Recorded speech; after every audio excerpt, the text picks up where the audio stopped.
여러분 안녕하십니까? 생방송 정보시대 김종수입니다. 안녕하세요. 박혜원입니다. 지난 5월이었습니다. 서울국도병원 개원 100주년을 맞아서 정말 많은 분들이 축하해 주셨는데요. 축하도 물론 좋지만은 사실 피해를 받았던 한센인들에 대한 소송 아직까지 좀 미뤄지고 있어서 안타깝습니다. 네, 정말 안타까운 일이 아닐 수 없는데요. 강제 낙태와 단종 수술. 정부가 우리 한센인들이 겪었던 그런 고통을 좀 제대로 알았다면 그런 자세를 취할 수 있었을까 합니다. 네. 이 소송을 제기했던 그 한센인 피해자들 대부분이 또 70대 이상의 고령자이기 때문에 판결이 또 지연되는 부분에 대해서는 더욱더 안타깝다는 생각이 드는데요. 이 5년 전부터 진행됐던 6차례 소송 언제쯤 마무리가 될지 정말 걱정이 됩니다. 네, 하루빨리 좀 신속한 판결이 나서요. 우리 한센인들의 좀 마음의 상처가 치유됐으면 좋겠습니다. 네. 분위기를 살짝 바꿔보겠습니다. 일상에서는 사실 요즘 덥다 보니까 야 어디로 참 나가야 될지 고민이 참 많이 되실 것 같은데 그래서 오늘 시원한 소식을 한번 준비해봤습니다. 네, 여름에 가장 시원한 곳 어딜까요? 시원하다 못해 차가운 물이 흐르는 곳이죠. 바로 계곡인데요. 요즘처럼 무더운 날 많은 분들이 찾으실 것 같아서 그래서 제천에서 준비했습니다. 보기만 해도 더위가 싹 사라지는 시원한 계곡으로 함께 떠나보시죠. 땡볕에 푹푹 찌는 한여름. 아이고 이 더운데 농사 지느라 고생이 참 많으시네. 콩만미는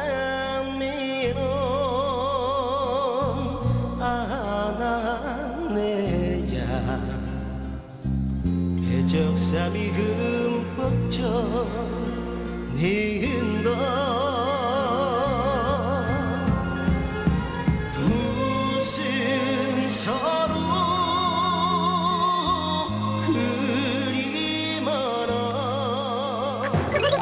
잠깐만요. 저 서름 없거든요. 난 왜 이렇게 더워? 뭐래도 덥네. 싹 시원해질 방법 없을까? 더위에 허덕이는 당신 송계로 떠나라. 월악산 청기 머금고 자란 송계 양파로 화끈하게 한번. 청정 1급수 송계 계곡에서 시원함을 넘어 뼛속까지 짜릿하게 또 한 번. 기록적인 무더위로 심신이 지쳐가는 요즘 송계의 알싸한 맛으로 원기 충전해보시죠. 소리만 들어도 더위가 싹 달아나는 이곳은 충북 제천의 송계 계곡입니다. 송계 계곡은 포암산에서 시작된 달천이 월악산을 끼고 흐르면서 제천에서 충주까지 길이가 무려 약 8km에 달하는데요. 월악산 자락에 병풍처럼 둘러싸여 1년 365일 언제나 맑고 시원한 송계 계곡은 제천, 아니 전 국민이 사랑하는 피서지입니다. 무더운 삼복더위의 알싸한 시원함을 느끼려면 역시 계곡이죠. 우리나라에 수많은 계곡이 있지만 계곡 중에 최고는 당연 송계 계곡. 자, 입수합니다.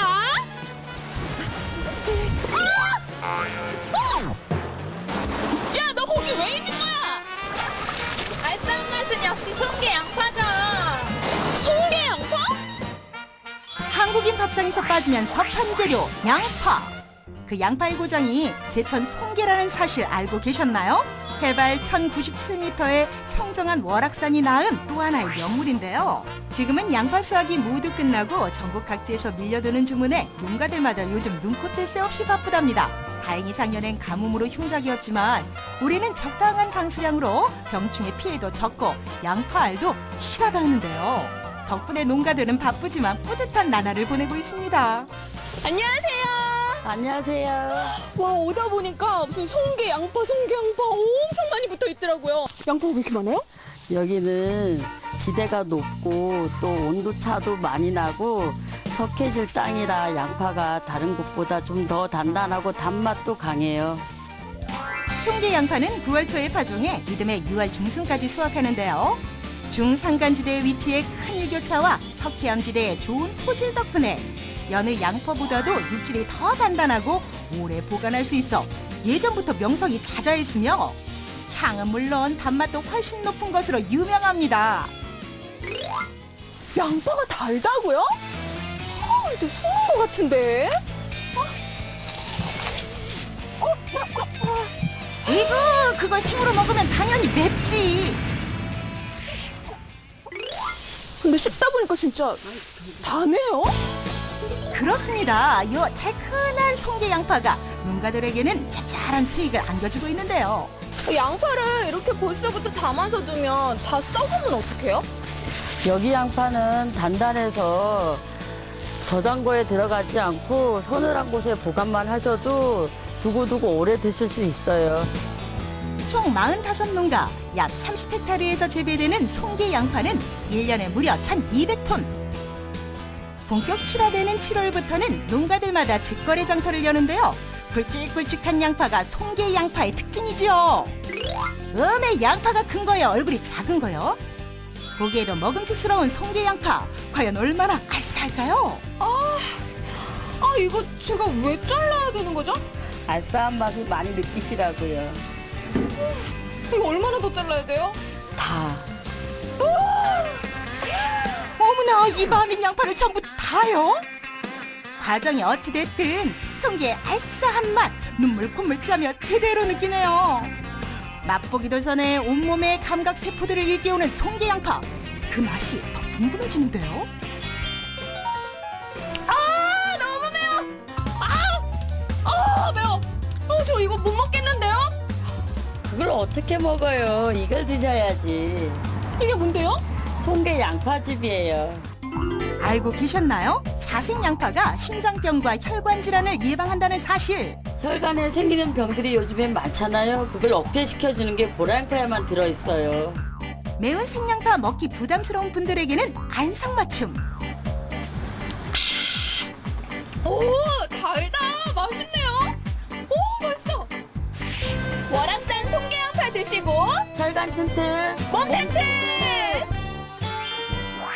자, 이제 피부로 느끼는 송계의 알싸함을 찾아갑니다.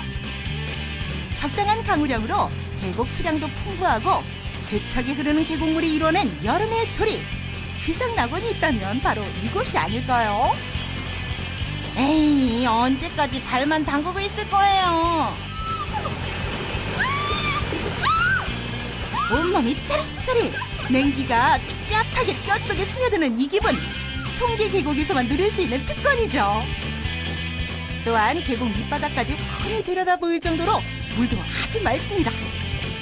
송계 계곡은 월강폭포, 한랑소 등 기암 풍광의 송계 팔경으로 유명하고요. 언제나 맑은 계곡물이 흐르기 때문에 돌에 이끼가 끼지 않는데요. 덕분에 어린아이들도 미끄러져 다칠 걱정 없이 마음껏 물놀이를 즐길 수 있답니다. 와, 시원한 물에 깨끗한 계곡에 나 혼자 전세 내고 있으니까 너무 좋다. 근데 여기 원래 이래요? 아니요, 그럴 리가요. 송계 계곡은 매년 휴가철이면 피서객들로 문전성시. 그래서 월악산 국립공원 주변 야영장 예약은 필수랍니다. 하지만 계곡은 남녀노소 국경 없는 놀이터죠. 아이고, 아저씨들 애들보다 더 신나셨네.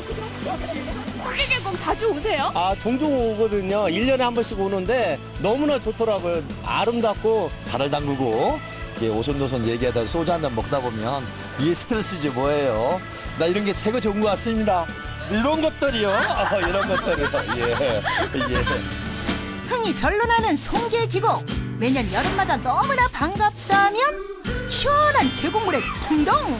대신 부상 위험이 있으니까 꼭 수심 확인하시고요. 리포터도 다이빙 도전? 에휴, 뭐야 이게. 한번 뛰어들어줘. 그래요? 그럼 어쩔 수 없네. 겁 많은 리포터를 위해 청년들이 나섰습니다. 자, 준비하시고. 결국 시원하게 입수.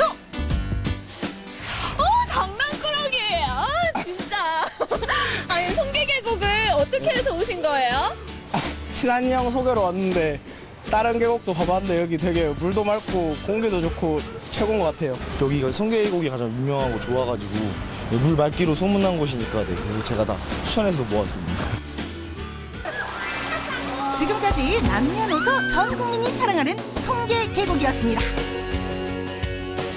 제2의 금강산, 동양의 알프스라 불리는 월악산 자락. 이곳엔 무더운 여름을 시원하게 콩끝까지 알싸한 맛 선사해줄 송계 양파와 함께 뼛속까지 찌릿찌릿 맑고 청정한 송계 계곡이 있습니다. 찌는 듯한 가마솥 더위 이젠 안녕.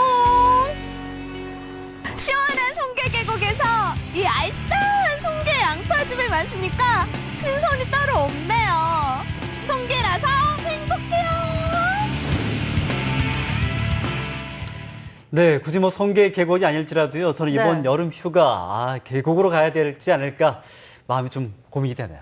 지난번에 바다로 간다고 하셨던 것 같은데요. 사실 뭐 바다도 좋지만은 저런 걸 보고 나면은 그냥 넘길 수가 없기 때문에 맞아요. 뭐 송계 계곡 가게 되면은요 시원한 양파즙도 드시고 건강 한번 챙기셔도 좋을 것 같습니다. 네, 맞습니다. 그런데 저는요, 이렇게 더운 날에 시원한 곳을 가는 것도 좋지만요, 무엇보다도 좀 잘 챙겨 먹어야 한다, 이렇게 생각을 하거든요. 네. 그래서 좀 이번엔 제철 채소를 좀 챙겨 먹으려고 해요. 그럼 혹시 그 제철 채소를 우리 집 안방에서 가볍게 좀 챙겨 먹을 수 있다는 건 알고 계셨어요? 안방에서요? 네. 몰랐어요. 요즘 보면은 시스템이 잘 되어 있기 때문에 안방에서 죽만 하면은 다양하게 또 채소를 즐길 수가 있는데요.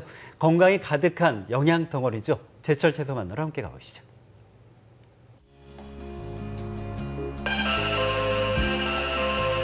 누구세요?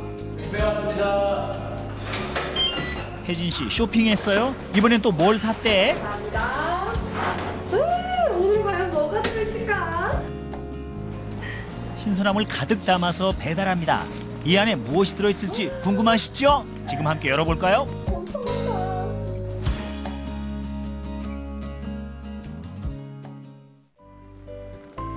청주의 마을 기업 작업장. 아이고 아침부터 힘 좀 쓰는 이분들. 커다란 상자를 옮기고 또 옮기시는데요. 어디 보자. 와있나.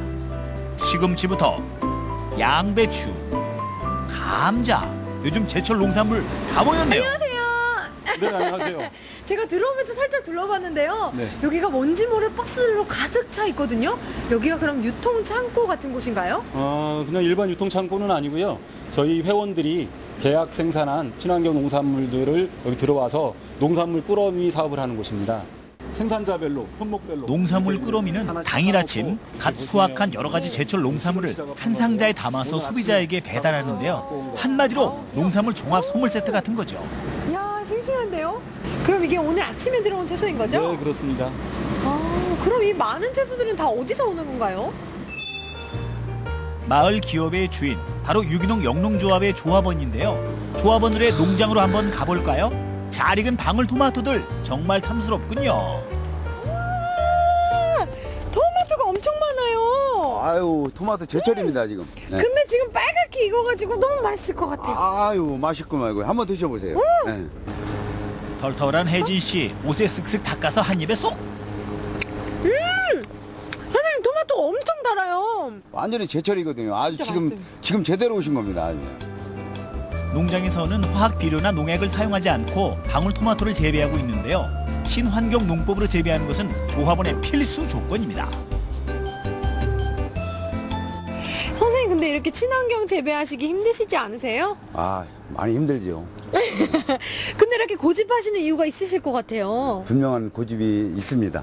이게 농산물이 직접 드시는 거 아닙니까? 드셔서 건강하고 우리 몸에 건강한 농산물을 공급을 해야 되는데 이게 일반 농산물보다는 아무래도 친환경 농산물을 공급을 해서 소비자님들이 드시면 더욱더 건강한 삶을 유지할 수 있을 것 같아서 시작을 했습니다. 지금 그 판단이 옳다고 생각합니다. 예. 또 다른 조합원의 농장. 시금치다! 싱그러운 초록빛 시금치들이 수확의 손길을 기다리고 있습니다. 우와! 선생님, 안녕하세요. 네, 안녕하세요. 야, 저는 이렇게 파는 것만 봤지 시금치 밭에는 처음 와보는데요. 제가 사실 시금치 무침을 엄청 좋아하거든요. 근데 맛있는 시금치 무침을 해 먹으려면 건강한 시금치가 필요하잖아요. 예, 그렇죠. 맛있는 시금치 고르는 방법 어떤 게 있을까요? 예, 시금치는요, 색상이 선명하고 싱싱하면 좋은 시금치입니다. 농장은 요즘 한창 수확기라서 허리 한번 펼 새 없이 바쁘다는데요. 수확의 기쁨을 맛보는 것도 잠시. 농민이라면 누구나 팔로 걱정이 앞서기 마련. 하지만 조합원들에겐 그런 걱정이 없습니다. 선생님, 근데요, 농사가 아무리 잘 됐다고 해도 이 팔 수 있는 판로가 개척이 돼 있지 않으면 사실 네. 별 소용이 없는 거잖아요. 아, 그렇죠. 판매를 다 해주니까 그냥 걱정 없이 농사만 짓고 있습니다. 마을 기업이 나서서 탄탄한 판로를 만들어 뒀기 때문에 농부는 농사에 집중할 수 있고 그래서 소비자는 보다 건강한 농산물을 만날 수 있다는 말씀. 자식을 떠나보내는 심정 같으실 텐데 그 마음 어떠신가요? 예, 참 우리가 정성을 다해서 키운 이 시금치가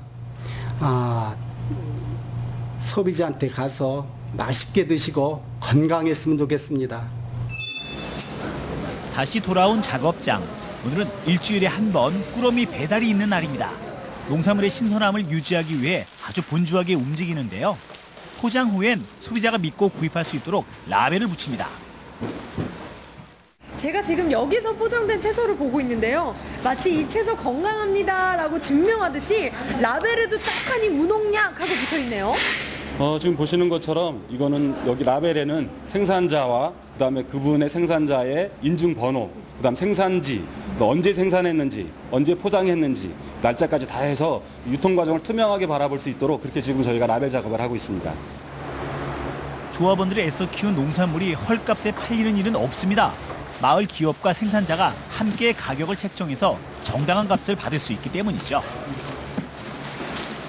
꼼꼼하게 포장을 마친 농산물 꾸러미. 신선도가 떨어지기 전에 신속하게 배달길에 출발! 이렇게 꾸러미를 차에 다 실었는데요. 제가 처음 포장서부터 이렇게 물건을 실기까지 다 지켜봤잖아요. 근데 일반적인 유통 과정과 조금 다른 것 같아요. 그렇죠. 농산물 생산하시게 되면 그 경매로 넘어가서 도매인들 이렇게 여러 단계를 거치게 되는데 저희 같은 경우는 계약 재배한 농산물을 농민들이 이를 갖고 오시면은 여기서 바로 저희가 포장해서 소비자분들한테 직거래로 바로 나가게 됩니다. 그럼 중간 과정이 없어지니까 가격도 저렴해지겠네요? 가격도 좀 저렴하고 그거보다 더 중요한 건 신선하게 갈 수가 있습니다. 찾아가는 농산물 꾸러미가 도착한 곳. 안녕하세요. 꾸러미 배달 왔어요. 네, 감사합니다. 마을 기업에서 알아서 챙겨주는 제철 농산물. 상자를 열어볼 땐 설레기까지 합니다. 제가 열무김치 담으려고 그랬는데 마치마치 열무하고 얼갈이가 같이 와서 너무 좋아요. 네, 요즘에 이제 열무 얼갈이 김치 담을 딱 시기라서 그래서 한번 구성을 한번 해봤어요. 근데 사실 많이들 이제 마트나 시장에서 사 드시잖아요. 근데 이렇게 꾸러미를 받아 드시는 이유가 있으세요? 네, 우선은 제가 따로 마트나 장터를 찾아가지 않아도 이렇게 싱싱한 제철 채소를 집에서 그냥 간편하게 받아 먹을 수 있다는 게 너무 장점인 것 같고요. 무농약으로만 되어 있어요, 채소들이. 내 아이에게 안심하고 먹일 수 있는 질 좋은 농산물입니다. 게다가 저렴한 가격으로 편안하게 받아볼 수 있는 꾸러미. 특히 바쁜 현대인들에게 더없이 반가운 선물입니다. 유기농이 맞더라고. 와, 근데 이 꾸러미를 받고 엄청 좋아하시네요. 다행이네요. 야, 근데 아침부터 막 다니시느라 힘드시기도 한데 그래도 굉장히 보람차실 것 같아요. 네, 이렇게 소비자분들이 물건을 받으시고서 좋아하시는 모습 보면은 아주 큰 보람을 느끼고 있습니다. 그 큰 보람을 느끼는 일, 앞으로 더 큰 보람을 느낄 수 있게 어떤 계획이 있으실 것 같아요. 네, 지금은 저희가 꾸러미가 주로 이제 반찬용으로 중심으로 되고 있는데 지금 소비자분들의 요구가 어떤 샐러드용이라든가 즙용이라든가 이런 것들이 요구하시는 분들이 있으세요. 그래서 그렇게 좀 다양하게 준비를 할 계획입니다. 정직한 농부들이 키워낸 농산물을 아주 신선하게 착한 가격으로 만날 수 있는 농산물 꾸러미. 여러분의 가정에도 찾아갑니다. 와, 농가에서 직접 오는 거니까요. 신뢰도 가고요. 또 채소에 대해선 전문가인 분들이 알아서 맛 좋고 영양 좋은 채소를 직접 챙겨주는 거니까요. 믿고 이용해 볼 수 있겠네요. 네. 가격도 저렴하니까 일석이조거든요. 인터넷 통해 쉽게 구매가 가능하다고 합니다. 한번 참고하셔도 좋을 것 같네요.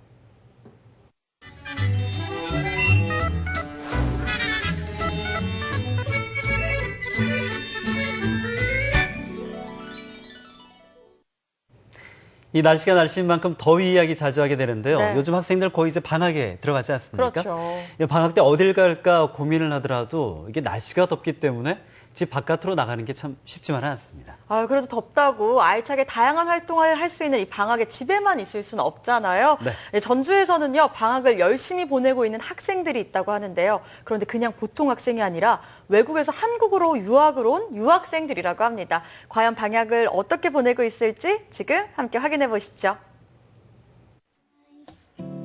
하고 싶은 일도 많고 해야 될 일도 많은 여름방학. 여행, 공부, 아르바이트로 채워지는 대학생들의 여름방학은 그 어느 때보다 뜨겁습니다. 전주에 있는 외국인 유학생들 역시 마찬가지죠. 전주에서 공부하는 environment 너무 좋아요. 공기 같은 것도 좋고 또 친구들, 사람들도 좋아요. 이영만리 고향 그리움은 잠시 접어둔 채 미래를 위해 하루하루를 열심히 살아가는 유학생들의 여름방학 생활 백서 지금 소개합니다.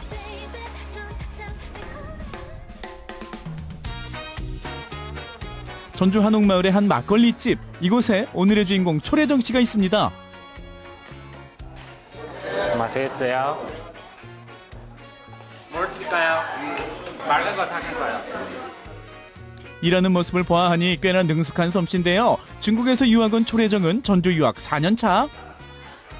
처음에 여기 한국어도 모르고 이런 거 나가는 거 특히 막걸리지니까 안줄 너무 많아서 몇번 탭으로 나가는 거 잘 모르니까 또 손이 여기 그런 거 술도 맑은 거 탁한 거 그런 거도 처음에 구별 못했어요.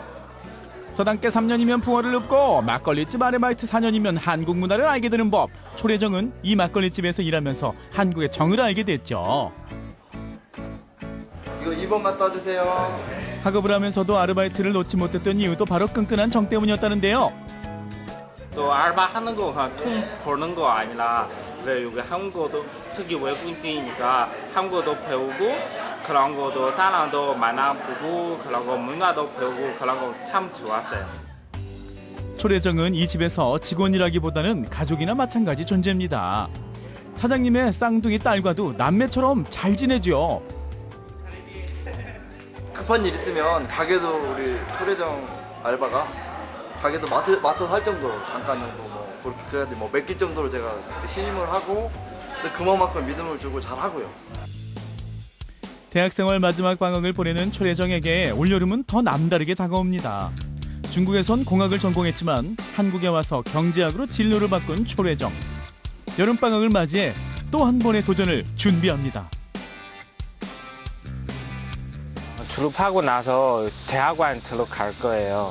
바사까지 여기 과정도 하고 나중에 이런 거 경제 금융 위주의 전문가 되고 싶었어요.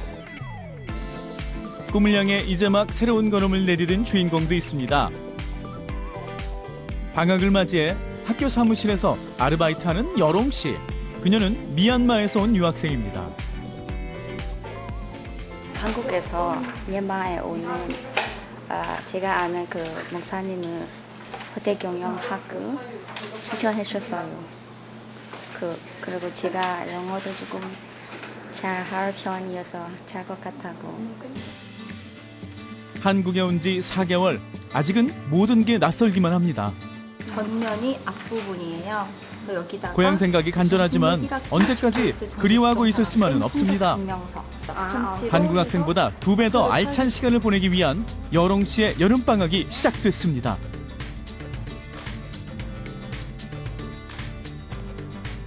한국말도 잘해서 어떤 거 부탁하면 척척 알아듣고 또 일도 깔끔하게 해줘서 많이 도움이 되고 있습니다. 여롱 씨가 한옥마을 나들이를 나왔군요. 예. 치킨. 네. 그러면 어떻게 달라요? 소스 차이에 소스. 이거 주세요. 치즈. 바이. 아직 한국 음식이 익숙치 않은 여롱 씨. 일단 길거리 음식부터 도전해 봅니다. 매워요. 이거 너무 매워요. 안 맞아요. 근데 조금 좋은 경험 그렇게 생각해요. 그동안 학교와 기숙사만 오가느라 전주 구경 한번 제대로 못 해본 여롱 씨. 온 김에 전주 명소들을 둘러봅니다. 최근 아시아 관광 명소 3위로 지정된 전주가 아니던가요? 관광 그거에 대해서 그 호텔 경영의 이 역할 그거를 더 자세히 알게 돼요. 그 사람 여러 나라에서 사람들 여기 와서 관광하니까. 한국과 전주를 궁금해하는 미얀마의 친구들에게도 SNS를 통해 전주를 소개할 예정이라는군요. 졸업한 후에는 그 외국에 취업해서 경험 쌓으면서 우리나라에 가서 좋은 호텔을 지우고 싶어요.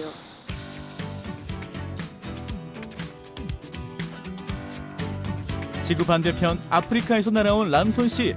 그의 여름방학 일과는 밀린 학업으로 가득 채워져 있습니다.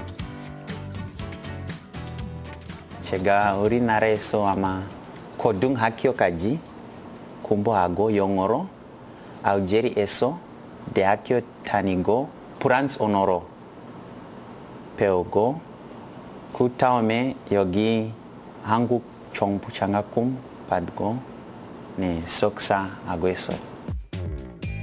아프리카 청년 람손에게 한국어는 어려운 존재, 남들보다 2배 더 힘든 공부지만 미래를 생각하며 이겨내고 있습니다. 프로젝트 잘하고 결과 받으면 그냥 논문 쓰고 학술대회 갔어요. 조금 어렵지만 항상 여기 있어서 열심히 공부해서 다 잘하게 되었습니다.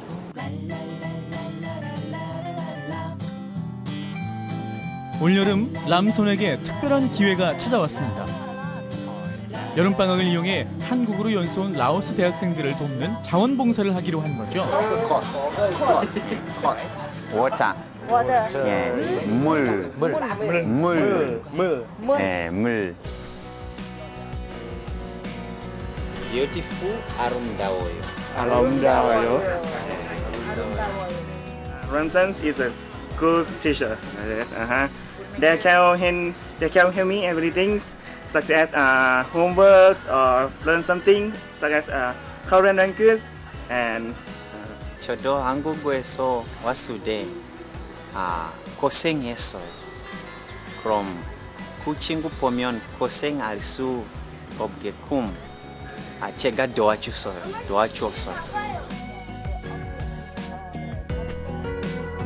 누군가를 도울 수 있어 뿌듯한 람손. 그에게 올여름은 더 특별히 기억될 것 같습니다. 다른 나라 여행하고 공부하고 마지막에서 고향에서 가고 싶습니다. 고향에서 교수님, 우리 대학교에서 교수님 되고 싶습니다. 피부색도 다르고 언어도 다르지만 꿈과 열정이 있어 아름다운 청춘들. 오늘도 낯선 외국 땅에서 땀방울을 흘리는 그대들의 꿈을 응원합니다. 이 타국으로 유학 온 학생들만큼 또 적응하기 위해 열심히 노력하고 있었는데요. 그 노력에 꼭 인정받고요. 잘 적응하길 기대해 봅니다. 네, 저도 응원하겠습니다. 그럼 이번엔 원주로 가볼까요? 90년대까지만 해도 유일한 문화 공간이었죠. 바로 극장인데요. 부모님과 손을 잡고 가기도 하고 친구 또는 연인과의 최고의 데이트 장소로 손꼽히기도 했죠. 그런데 한 90년대 말부터 그 모습을 좀 찾아보기가 힘들어진 것 같아요. 그렇죠. 제 기억으로도 동시 상영관이 있었던 적이 있었는데 지금 복합 상영관이 생기다 보니까 점점 그 자리를 잃고 있는 것 같습니다. 근데 강원도 원주에 가시면요. 이 예전의 추억의 극장들이 다시 한번 부활을 하고 있다고 합니다. 그 추억 함께 만나보시죠.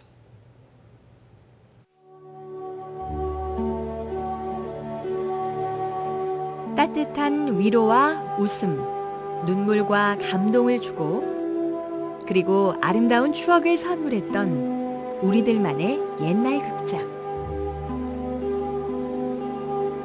그때는 정말 좋았다고 봐야죠. 정말 편안하고 그냥 자유롭게 드나들 수 있는 느낌? 학생 주임 선생님 몰래 친구들이랑 와서 본 기억도 있고요. 꼼꼼해 찬나라고 죽을 뻔해서.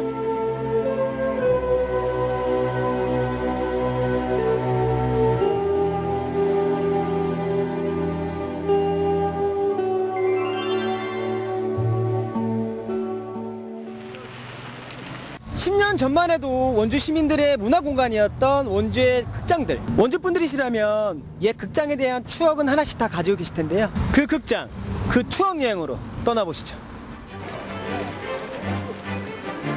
반세기 동안 영화가 흐르던 자리.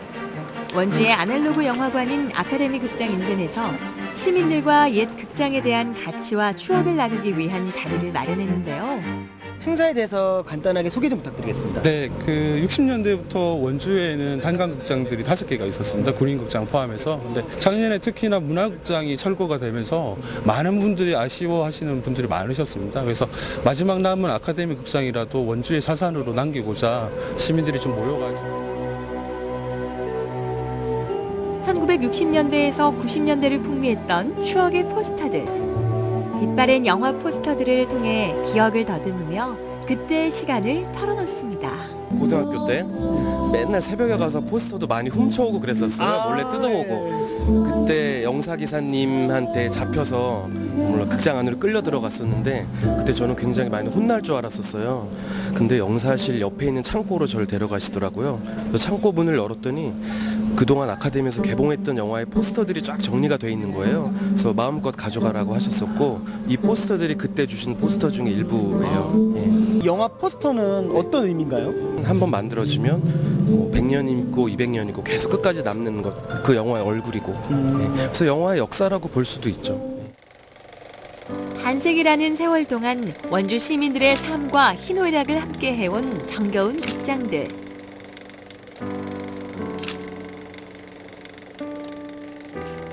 한푼이 아쉬웠던 서민들의 마음을 넉넉히 채울 수 있었고, 그래서 서민들의 사랑을 한몸에 받았던 우리네 작은 시네마 천국이었죠. 원주극장이 최고 오래되지 않았나 생각됩니다. 개관했을 때만 해도 기계 시설이 너무 안 좋아서 많이 힘들었고, 그때는 또 아크라는 그 봉을 사용해서 맨날 불 조절을 해야 됐기 때문에 또 밝기도 좀 안 좋았고, 그 다음에 화면도 그렇게 좋은 재질을 쓰지 않아서 많이 좋지 않았지만 모든 사람들이 아마 재밌고 유쾌하고 모든 관람하는데 문제는 크게 없었던 것 같습니다. 한 편을 상영하며 우여곡절도 참 많았지만 당시 우리의 영상기는 멈추지 않았습니다. 영화를 제작한 것도 아니고 그냥 틀어주기만 하는 사람들인데 사실은 그 어르신들이라든지 그분들이 영화를 너무 잘 봤다고 감사하다고 이런 영화를 틀어줘서 그런 얘기를 들었을 때 아, 나도 이렇게 사람들을 갖다 울고 웃길 수 있구나 할 때가 아주 보람차고 가슴 벅찼었습니다. 아름다운 날들, 그 추억의 영화 상영관과 함께 세월은 그렇게 흘렀습니다. 옛날 추억이 더 좋죠. 왜 그러냐면 그 당시만 해도 극장이라 그러면 우리 원주 시민들의 쉽게 해서 안식처라고도 봤거든요. 쉬는 곳이라. 신랑하고 그 전에 극장에서 많이 놀았어요. 극장 구경 많이 하고. 근데 지금은 뭐 못하지. 아무것도 못해요. 굉장히 시설이 잘 돼 있던 건 아니지만 1년에 몇 번 시험 끝나거나 체육대 소풍 끝나면 단체 극장 와서 전쟁과 평화 이런 거 봤던 기억이 나요. 하지만 멀티플렉스라는 시대의 변화 속에 밀려나며 역사의 뒤안길로 하나둘 사라지기 시작했습니다. 굉장히 아쉬웠죠. 오락거리가 영화밖에 없었으니까요. 한 시대를 풍미했던 원주의 극장들의 모습은 하나둘 사라져갔습니다. 극장들이 폭이 한 18m에서 한 20여 m 정도의 폭을 갖는 대공간을 만들어야 되기 때문에 구조적으로 굉장히 좀 복잡한 그런 공법이 쓰였고요. 특히 지붕 같은 경우에 목구조 트러스로 지붕을 형성함으로써 그 공간을 만들 수 있었죠. 그래서 그 트러스도 굉장히 형태가 특이한 형태로 구성되어 있었어요. 저희가 그 현장 조사를 했더니. 이젠 세월의 흔적이 역력한 낡은 건물이 돼 홀로 남아버린 아카데미 극장. 원주 유일의 옛날 극장을 지키기 위해 시민들의 발걸음이 다시 이곳을 찾아들기 시작했습니다. 청년들끼리 모여서 하고 있는 단톡방이 있는데 거기에서 이런 행사들에 대한 걸 공유하고 있어요. 근데 그 옛날 극장을 좀 살린다는 취지가 좀 마음에 들어서 한번 가보자 해서 왔습니다. 그때의 극장이 그랬듯 한편의 공연 무대를 마련해 훈훈하게 다 함께 즐기는 원주 시민들. 아련한 추억이 깃든 당시의 극장 거리에서 이들은 과거로의 향수에 빠져듭니다. 마음 하나하나가 너무나 소중한 것이고 잘 지켜져서 나아갔으면 좋겠고 이런 거 하나하나가 인간다운 삶을 위한 것 그리고 또 시민들 모두를 위해서 되게 중요한 바탕이 되지 않을까. 여러분의 옛 추억이 있으신가요? 그런 글을 있다면 적어주세요. 여러분 들어오시는 저쪽에 이들에게 극장이란 무대는 잊지 못할 인생의 한 장면과도 같은데요. 그 아름다운 날들의 기록. 여러 가지 추억들이 있습니다. 아버지랑 같이 갔던 기억, 또 그러니까 좌석이 아니라 그 옆에 왜 방석 같은 거 깔아놓고 앉아서 봤던 기억 그런 것들도 있고요. 선생님들이 뭐 이렇게 시차를 나오세요. 쫙 한번. 그럼 우리 싹 숨어갖고 보는 거죠. 그리고 머리를 싹 숙이고 이렇게 옛날엔 가발도 없었어요. 저희 때는 일단은 머리를 수그리고 이러고 숨어서 그리고 앞으로 들어오면 뒤로 나가고 이런 식으로 봤죠. 보존하자는 의견이 있습니다. 당신의 생각은 어떠십니까? 라고 물어봤는데요. 88%인 1041분이 이건 정말 보존해야 된다. 추억의 영화관으로 사용합시다. 또는 공연장으로 사용합시다. 교육 및 문화 공간으로도 사용해 봅시다. 영화 박물관은 어때요? 영화관으로 유지되는 것도 좋지만 영화관의 추억은 그대로 가지고 있대 그 공간이 가지고 있는 특성을 살려서 영화 관련된 다른 공간으로도 창출이 돼서 런쥔관 안에서도 다큐나 독립영화를 찍으시는 분들이 많은 걸로 알고 있는데 그분들을 위해서 상영할 수 있는 그런 공간이 되었으면 좋겠습니다.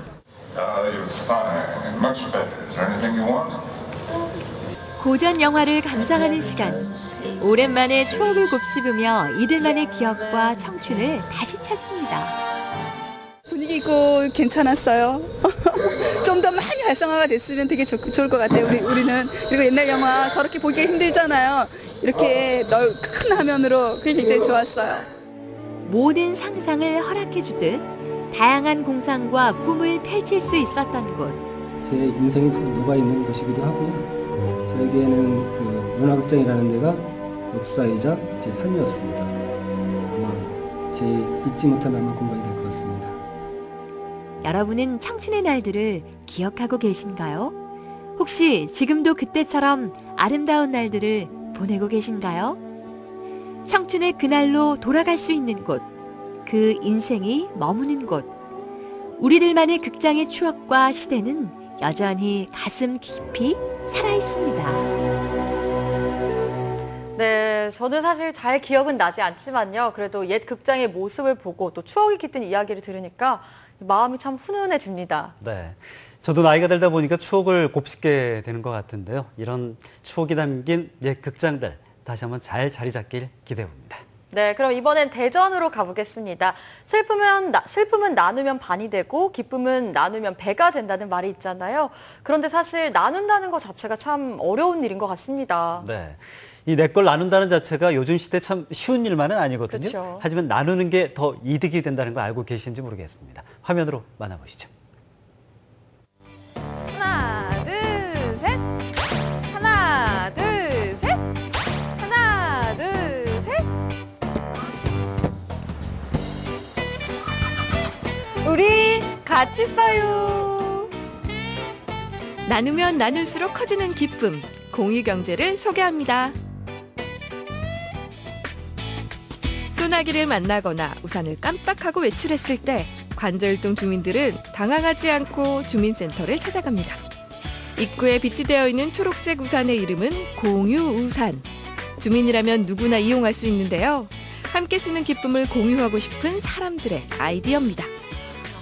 다양한 공유할 것들 있잖아요. 네. 그 중에서도 이 우산을 먼저 선택하시게 된 이유가 궁금해요. 갑작스럽게 비를 만나거나 그랬을 때 당황스러운 경험들이 다 많으신 것 같더라고요.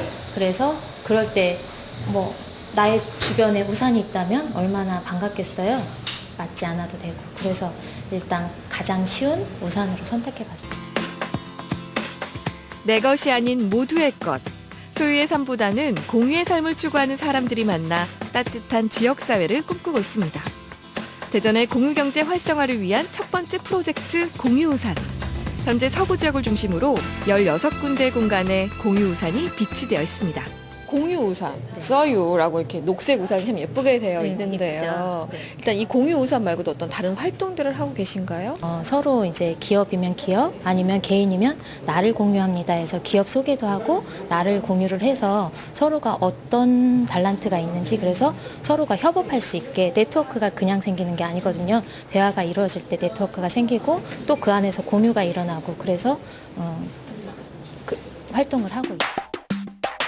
공유경제란 하나의 상품을 여러 사람이 함께 쓰면서 가치를 창출하는 것을 말합니다. 공유우산처럼 물건을 소유의 개념으로 보는 것이 아니라 서로 빌리고 빌려주는 것으로 인식하는 건데요. 세대 구성 단위가 가족에서 개인으로 바뀌는 요즘 소비 과정이 합리적인 공유경제는 전 세계적으로 급속하게 성장하고 있습니다. 최근에는 재화를 공유하는 것을 넘어 서비스, 재능까지 그 영역을 넓히고 있습니다. 무엇보다 이 공유경제가 주목받게 된 데는 사실 우리 사회가 너무 발전해서인 것 같아요. 그래서 우리가 지금 살아가는 사회가 자본주의 사회인데 이제는 우리가 저성장 사회라고 합니다. 그래서 성장이 이미 정점을 찍은 상황이고 그런 상황 속에서 이제 자원이 충분히 우리가 가지고 있는 자원들이 충분하고 그 자원 안에서 우리가 충분히 나누어 쓰기만 하면 되는데 이것을 굳이 한 개인이 소유하는 것이 아니라 함께 나눠서 쓰는 경제가 필요하다는 그런 개념이 대두가 되게 됐습니다. 집의 일부를 공유하고 있는 대전의 한 가정집을 찾아갔습니다. 일반 가정집인데 예쁘게 해놨네요. 네. 예쁘게 꾸며놨어요. 여기를 공유한다는 건 조금 내 집이니까 네. 조금 불편하지 않을까 하는 생각이 드는데 어디를 좀 공유해야 하신 거예요? 저희가 1층은 지금 가족들끼리 다 살고 있고요. 지금 2층 남는 공간이 있어서 뭐 여행객들한테 빌려준다거나 뭐 출장객들한테 이렇게 빌려준다거나 그렇게 하고 있거든요. 2층 전체를 숙박 공유 사이트에 내놓은 민호 씨. 2층은 형이 사용하던 공간인데요. 형이 집을 비우면서 내 집 공유에 참여하게 됐습니다. 미술을 전공한 민호 씨의 감각으로 깔끔하게 정돈된 방. 빈 방으로 남겨뒀다면 아까운 공간이었겠죠? 그러니까 공유의 공간인 거잖아요. 네, 그렇죠. 사실 숙박하는 곳은 되게 많은데 이렇게 공유하고자 한 그 마음이 어떤 마음으로 시작하셨을까요? 저희가 1층에 거주를 하면서 뭐 2층에 공간이 이렇게 넓은 공간이 남게 되었는데 이 공간을 어떻게 사람들하고 같이 공유를 할 수 있을까 생각을 하다가 뭐 직접 인테리어를 이렇게 해서 이렇게 많은 돈을 들이지 않고 이렇게 준비를 한 거죠. 사람의 온기가 묻어나는 따뜻함이 있고 비교적 저렴한 가격에 대여를 하다 보니 주기적으로 찾아오는 단골 투숙객도 많습니다. 친구 집에 놀러 온 것처럼 참 편안해 보이죠? 회사를 다니는데 이제 바빠서 휴가는 못 갈 것 같고 해서 친구랑 이렇게 좀 시간도 보낼 겸 해서 쉬고 싶어서 왔습니다. 기존에 뭐 모텔이나 호텔 같은 경우에는 주변에 유흥업소도 많고 해서 뭐 남자지만 뭐 위험할 수도 있을 것 같은데 근데 여기 같은 경우는 뭐 주택단지 주변에 있어가지고 좀 더 집 같은 분위기가 나고 편안한 분위기가 나서 이용하게 됐습니다. 공간을 내어주는 것은 삶의 일부를 공유하는 것이기도 하죠. 또한 묵어가는 손님과의 친근한 대화는 덤입니다. 뭐 원래 이렇게 뒀으면 비어있는 공간이었을 텐데 뭐 이제 사람들로 좋아하는 이렇게 좋은 분들로 이렇게 채워져서 좋은 기운이 뭐 집에 이렇게 함께 하는 것 같아서 좋고요. 뭐 그리고 제가 좋아하는 뭐 커피나 뭐 인테리어 이런 거에 대해서 사람들에게 소개를 뭐 해줄 수도 있고 해서 좋은 것 같거든요. 이번에는 한 대의 차를 여러 명이 함께 쓰는 카쉐어링입니다. 주로 차를 자주 쓰지 않고 가끔씩만 사용하는 젊은이들과 주부들 사이에서 인기를 끌고 있는데요. 차량 구입비와 유지비, 보수비 같은 경제적 부담을 덜 수 있습니다. 보통 그냥 차를 공유한다는 느낌은 뭐 렌터카와 비슷한 느낌이거든요. 네, 맞죠. 정확하게 카쉐어링이라는 게 어떤 개념인 거예요? 카쉐어링 같은 경우는 시간 단위로 내가 원하는 시간에 원하는 차량에 직접 가서 내 원하는 용도로 내가 이용하고자 하는 용도로 차량을 쉽게 간편하게 스마트폰을 이용해서 사용할 수가 있기 때문에 하루를 기준으로 할 경우라도 이렇게 여러 명의 유저들이 여러 명의 목적을 가지고 차량을 이용할 수 있다는 게 카쉐어링의 가장 큰 공유의 개념이라고 생각이 듭니다. 카쉐어링은 차량을 10분 단위로 대여할 수 있기 때문에 필요한 시간만큼만 빌려 쓸 수 있습니다. 업체 홈페이지나 스마트폰 앱으로 간편하게 예약할 수 있다는 것이 가장 큰 장점인데요. 예약 차량이 있는 차고지는 대학가, 주택가, 주요 대중교통 연계 지점 등이 마련되어 있어서 어디서든 쉽게 이용할 수 있습니다. 그러면 차인 대로 가면 돼요. 예약이 완료되면 지정된 차고지에서 차량을 직접 가져오면 됩니다. 앱 안에 스마트키 기능이 있기 때문에 따로 열쇠가 없어도 괜찮습니다. 열렸습니다. 열어보세요. 네, 운전 가능하시고요. 마트에 장을 보러 가는 주부, 근거리 출퇴근을 하는 직장인, 편리한 서비스에 비용도 저렴하니 다양한 용도로 이용되고 있는데요. 세계적으로 차량 공유 서비스가 급속히 확산되면서 자동차 제조사들도 차량 공유 사업에 박차를 가하고 있습니다. 일단은 제 차가 상대적으로 너무 크기 때문에 주차가 용이하고, 그리고 이제 반납할 수 있다는, 그러니까 렌터의 개념이지만 렌터가 아닌 이제 쉐어링의 개념이기 때문에 편하게 제가 예약하고 이용할 수 있다는 점들이 좋은 것 같습니다. 또 하나의 공유 경제가 시행을 앞두고 있습니다. 낮에는 비어있는 주차 공간과 점심시간이면 주차난에 시달리는 운전자들을 연결해주는 파킹 쉐어링, 주차 공간을 공유하는 겁니다. 뭐든지 작지만 나눠 쓰는 문화를 갖는 건 참 바른 일인 것 같아요. 네, 맞습니다. 자기 것을 좀 양보하고 나누어 씀으로써 그거에 대한 경제적 이익도 생길 수도 있고 그거에 대한 만족도 또한 생각보다 클 거라고 자신하고 있기 때문에 좀 더 함께 나눠 쓰는 공유 문화에 대해서 좀 더 응원하고 저희도 최대한 열심히 거기에 보탬이 되도록 노력하는 회사가 되도록 하겠습니다. 네. 이제부터는 작더라도 함께 쓰는 문화를 가져보는 건 좀 어떨까요? 우리 모두 나눠보아요. 공유 경제 속에는 혼자가 아니라 다 함께 잘 살아보자는 마음이 담겨 있습니다. 소유하는 것이 아니라 나눔으로써 가치를 더하는 새로운 삶의 방식. 우리 사이엔 무엇을 나눌 수 있을까요? 앞으로 무궁무진하게 발전할 공유 경제를 주목하세요. 와, 자동차에서 공간 그리고 재능까지 정말 나눌 수 있는 게 참 많네요. 네. 사실 뭐 콩 한 쪽도 나눠야 된다 이런 말씀 많이 하시는데 공감이 안 된다 이런 분들도 계시잖아요. 그렇죠. 근데 어떻게 보면은 나에게 필요 없는 게 누군가에 또 도움이 되는 순간이 있으니까 이 부분만 좀 기억하셨으면 좋을 것 같습니다. 네, 맞습니다. 그리고 또 스마트폰 어플을 이용해서 나눌 수 있으니까요. 보다 쉽게 좀 나눌 수 있을 것 같습니다. 아무튼 이 나눔의 기쁨을 알게 해주는 따뜻한 소식이었는데요. 끝으로 우리 동네 게시판 함께 확인해 보시죠.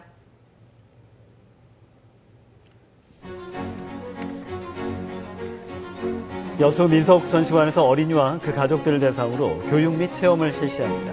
8월부터 9월까지 총 5차례 체험 프로그램이 마련되어 있네요. 오전 11시와 오후 2시에 진행되는 이 체험 프로그램은 매 차례마다 20명의 참가자를 모집하고 있는데요. 가장 가까운 체험일은 8월 6일입니다. 이번 체험은 8월 1일부터 닷새 동안 참가자를 모집하고요. 다른 체험일을 확인하시려면 여수 민속전시관 홈페이지를 확인하시기 바랍니다. 체험은 매번 다른 프로그램으로 구성되니까요. 관심 있으신 체험일을 선정해서 참여하면 좋겠네요. 궁금하신 사항은 전시관으로 문의하시기 바랍니다.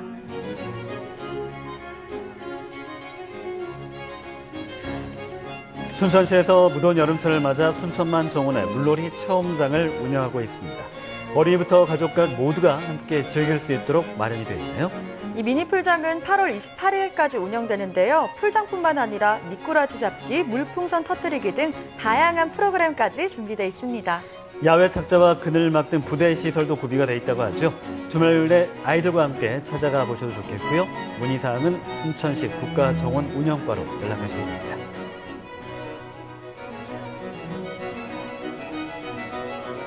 광양시에서 이번 주 토요일 저녁 8시에 백운산 휴양림에서 제9회 숲속 음악회가 열립니다. 음악회는 성악 공연, 또 현악 사중주, 비올라, 오카리나와 같은 악기가 등장하는 클래식 공연이 마련되어 있고요. 이뿐 아니라 마술, 또 벌룬 공연도 선보일 예정입니다. 다양한 볼거리가 준비되어 있는 숲속 음악회인데요. 무더위에 지친 여름날 백운산 휴양림에서 음악으로 힐링할 수 있는 시간입니다. 궁금한 사항은 광양시청으로 문의하시기 바랍니다. 저희는 내일 아침에 다시 뵙겠습니다. 고맙습니다.